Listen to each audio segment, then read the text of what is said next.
They always have a bunch of books. He likes to fight at his own pace. You want to get him going faster than he wants to fight. Get him out of the gate, coming out fast, and push the pace all night long. Also make it ugly. I'm saying that because Kobe Brady said that himself. That's what he wants to do. He wants to make this fight ugly and physical.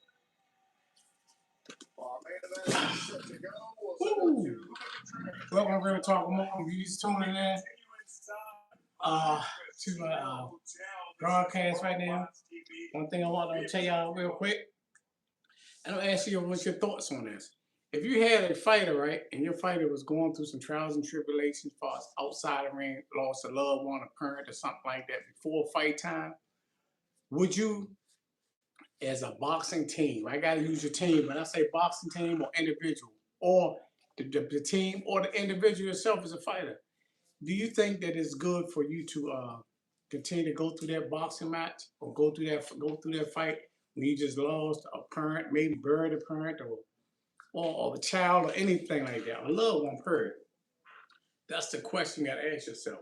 Because you gotta understand, at the end of the day, if you're a fighter and if you really suffered some type of trauma that went through far as you going through with you losing a parent or a loved one or something like that, I'm gonna ask yourself as a man, you because you're the one that gotta take the fight. Ask yourself, will you continue to go through the fight, or would you say, you know what, I gotta call this off because mentally I'm not there. And the reason I'm saying this because I know, like for instance, you had David Whitmire. He went through a thing where I think he lost a loved one, I think an aunt or somebody like that, grandmother, somebody. But he still went through his fight. I believe he stopped the guy or whatever. Yeah, Buster Douglas. We're gonna use it. Buster Douglas definitely is a prime example.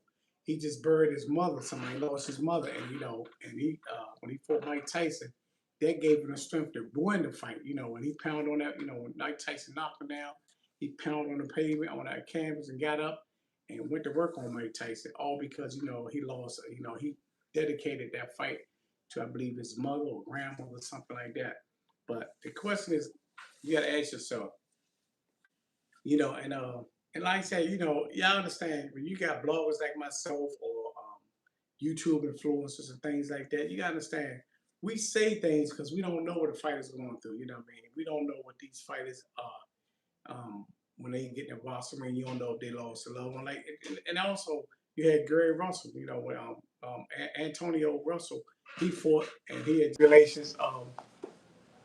When they lost their dad, and they loved ones, and they, this is the type of things you gotta go through. Sometimes you gotta overcome these hurdles and things like that. But hey, you don't know. You understand? We still gonna speak the way out we speak. It is what it is. But you have a lot of fighters.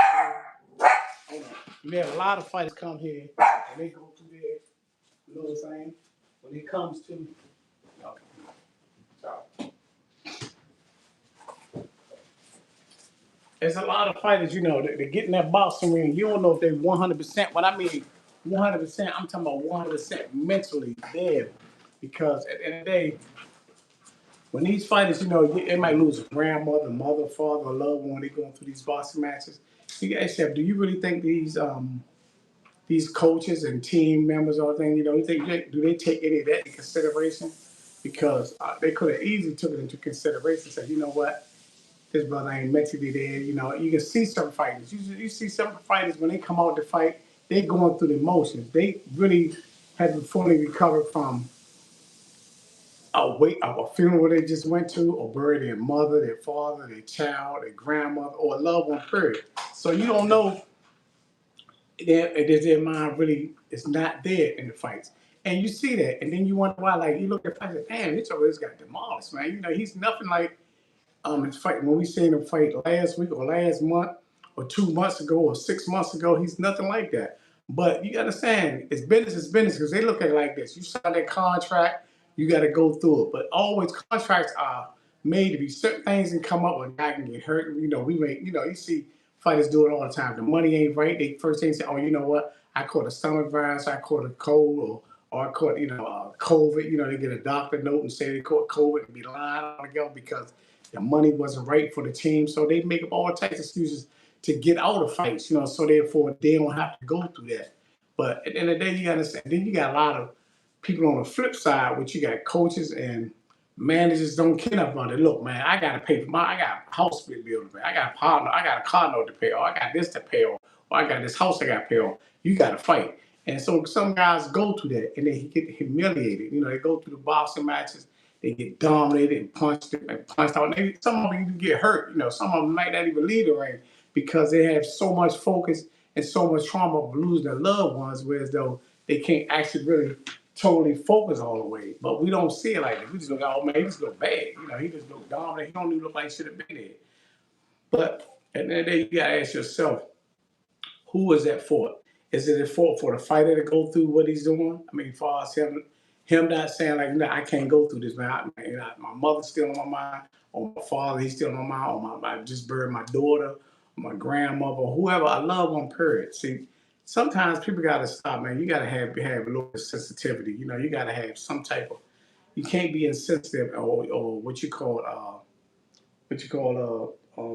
insensitive or just greedy about the whole thing. You know, about like, man, I don't care about, you know, plenty of fighters went through this, man. You know, just what you just got to do this.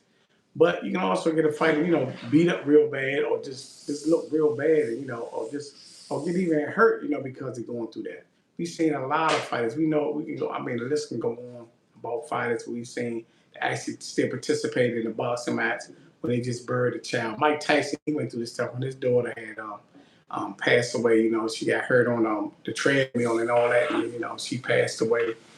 And not that he had a fight in, but you got a lot of people that go through these type of things. But me, as and many other people, you know, we see a person look bad on the fight. Oh man, that dude looked terrible. He got dominated. He got his ass whooped, boom. But we don't know what he's going through. You know, we don't know exactly why he got dominated like that. You know, what was the cause? It's a cause and effect for everything in life. Anything you do is a cause and effect. But once again, we seen David Whitmire, he went through it. I believe he lost a grandmother or honor somebody. He went through it. He did what he did. Still did good. You had Antonio Russell. I'm just saying people local. You had Antonio Russell. He lost his father, Big Gary. He lost him, and he went through the fights. And then after the fight, you see he broke down. And we didn't know that.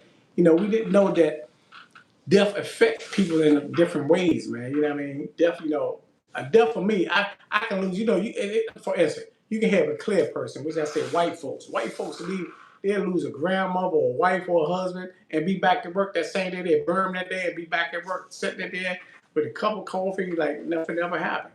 Black folks, you know, we as black people, you know, we can seem to take death differently. You know, we take death, you know, a person died.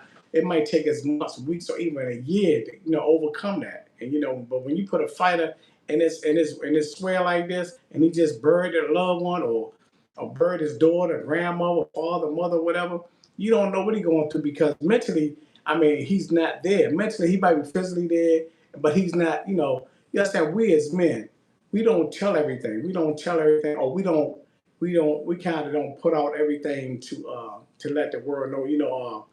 Or try to make excuses. Put it that way, because like, you know what, I'm gonna make, you know, if I say I don't want to fight because I lost my father or I lost my grandmother or lost my child, they can say, oh man, this over, man, you jumping out, man, or you copping out, or you just doing whatever. But it's not always that because some people just can't function like that. But the question is, once again, the question is, what do you do as a team? Do you continue to be greedy to continue to push your fight? Oh man, you're gonna still fight. Don't worry about that. People leave them, you know, lose a loved one every day, everybody die every day. But at the end of the day, you don't know what the psychological trauma that somebody's going through. They look like they ready to go, but at the end of the day, they still mourning the death of a loved one. So we got to start asking ourselves a question: do we continue to let these fighters push forward, or should we, as a manager or a team, to say, you know what? Before I go out there, you know, before I allow you to go out there and don't give me everything that you want or give me 100%, you know, we're going to call this fight off because it's kind of easy, bet. I'm quite sure undercards of these fighters can move up to the main event and, you know, you scratch yours. And you save it for another day. But sometimes people can get so greedy and selfish and like, nah, man, nah, you got to fight. We ain't got nothing to do with that shit. Oh, man, you copping out or you making excuses because, man, people die every day. And like I said, everybody don't take death or mourn death the same way as other people. Some people, you know, lose a lose a mother today and be back at work and don't miss a beat. Don't even be worried about none of that. But some of us cannot. Some people just can't go through that, man. So the question is, what do you do when you got a fighter that just lost a loved one, but yet you continue to still put them in a fight? So yeah, you got to fight. You lose your daughter today. Your daughter is drowned in the back in a swimming pool, but you got to fight tomorrow. And you tell her, oh man, don't worry about that. You still fight. And the guy still mourning his daughter just drowned in their backyard, in their back pool. But he still got to fight. Or he got to fight. He got to fight Monday. The day is Sunday. He got to fight Monday. Tomorrow you got to fight. How do you do that? How do you go there? That's the thing. But once again, if I'm not trying to blame the team, because the team is, understand, people on your team, they didn't lose a loved one, so therefore they don't take it as hard as or harsh as you took it, as you might be taking it. So what do you do? Do you, as a man, to say, oh, you know what, I can't do this, and have your team say, you know what, hey, the man just lost his daughter or his grandmother or father or mother or somebody, we can't take this fight. But once again, people always gonna say, man, you signed on the dotted line, man, you gotta do this, do that. You don't have to do this. So my whole thing, man, my condolences go out to anybody that lost a loved one, and still had to fight on some of these days, man. My condolences go out to, I don't know who it might be, but my thing is, I just thought about this subject because I thought about, like I said, I thought about the Russells when they lost their father. I thought about Buster Douglas when he lost it. I thought about David Whitmire. That's the main one that came to my head when I seen these fights. And I was saying, I want to know what these fighters are going through. How many fights? If you look at these fighters from what they are, just look at them. Say, man, did you think, the way how this person look, you think that he's going through some trials and tribulations? Do you think he really want to take this fight because he might have lost loved ones, or he just going through something psychological? You got some fighters that didn't lose loved ones, but they can feel in themselves, like if you sign some of these contracts, right? And if you got a coach, if you got a fighter, and some of these fighters might not talk to the head coach or their strength conditioning trainer. They might talk to a guy that might do this to do the mitt work. They might say, man, you know what? I'm not feeling this fight, man. I'm just not feeling it. It ain't that this fighter scared. It just is this fighter knows something within himself that he's not ready to climb or move to that next level. But some people, we look at, oh man, you scared ass nigga, man, boom, you scared. That's why you don't want to take this. Man, you got to go through the fire in order to get this and all that. That shit sounds good when it ain't true. It sounds very good when it ain't true. But when it's you, when the shoe is on our foot, how do you handle this type of thing? So, me personally, I'm not saying to send your fighter through some type of therapy or nothing like that, but sometimes coaches, even these strength conditioning coaches, if you're dealing with certain fighters, man, sometimes it's good to build a relationship with these guys to try to find out what they're really going through. Do they really want to get to this next level? Because a lot of times, a lot of fighters are getting pushed in these fights. And you even seen Gervonta Tank Davis. Floyd told them, hey, you don't get this fight unless you fight this person. And they really wasn't with that. Even Coach Cal and all of them say, man, they setting us up. They setting us up. But he went through the fire and he came out. He came through it, He went through the fire and he put out the fire.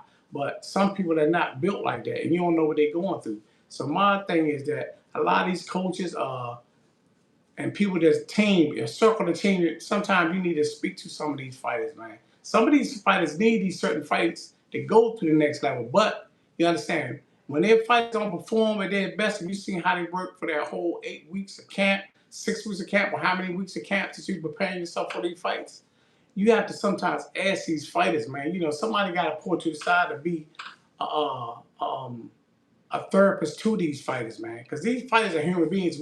These fighters are not robots. We're not robots. We don't know what you're going through. We don't know how you're thinking.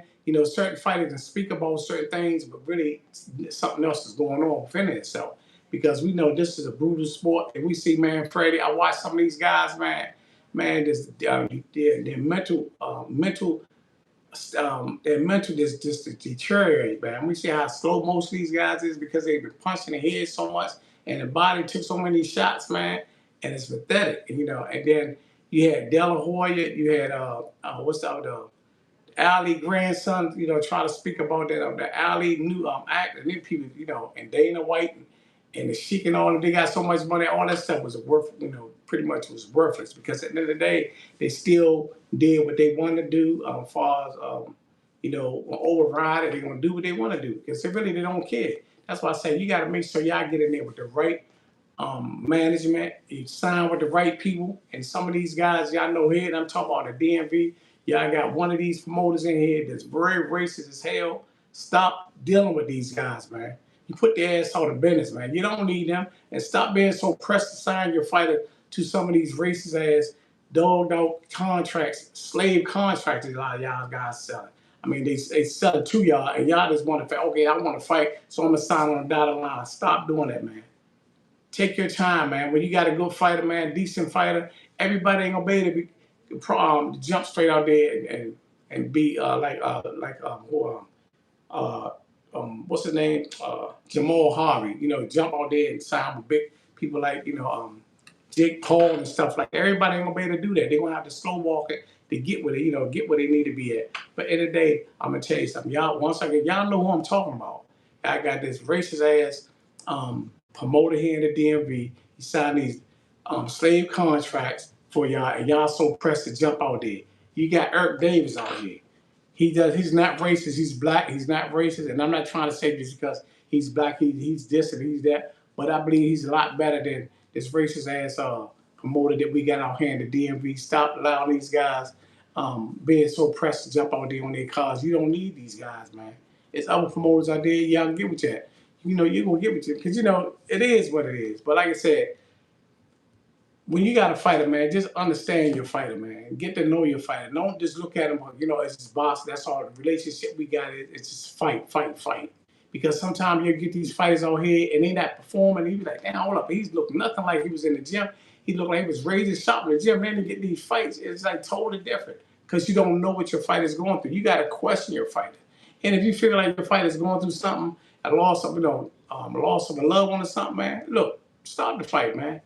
I mean, because at the end of the day, you not only hurting your brand, but you hurting your fighter, man. You make yourself, because it's like this. When they win, you win. When they lose, you lose. So at the end of the day, man, we got to start questioning this stuff, man, instead of, letting go. You got to be a therapist for your fighter, man. And don't let these and fighters, you're not obligated to do nothing, because one thing about it, you're putting your life on the line. Your coaches are not taking no ice bath. They ain't having no body aches. They ain't gonna have no busted nose, eyes split. They ain't gonna be going and get these CAT scans after the fight. You are. So remember that. And make sure y'all like, share, subscribe to my channel. And, just tell me what your thoughts on that. And that's real.